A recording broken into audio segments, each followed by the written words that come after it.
Hello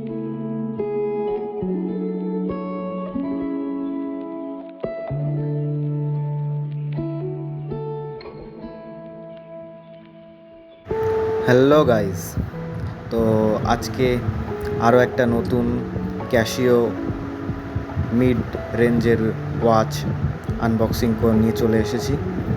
তো ঘড়িটি আমি অ্যামাজন থেকে পারচেস করেছিলাম, আর ঘড়িটির কেস ডায়ামিটার 45 mm, ঘড়িটির ওয়াটার রেজিস্ট্যান্ট 50 মিটার, আর ঘড়িটি কোয়ার্টজ মুভমেন্ট, আর মুভমেন্টটি রয়েছে জাপান মুভমেন্ট, যেটা সত্যিই খুবই ভালো ব্যাপার।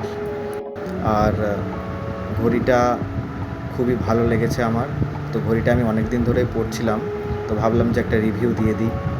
আর আমি এই যে পরে রয়েছি ক্যাসিও ভিনটেজ সিরিজের আর একটি ঘড়ি। তো ঘড়িটির রিভিউ আর আনবক্সিং ভিডিও দেওয়া রয়েছে, তো তোমরা যারা দেখোনি তো অবশ্যই চ্যানেল থেকে একটু দেখে নিও।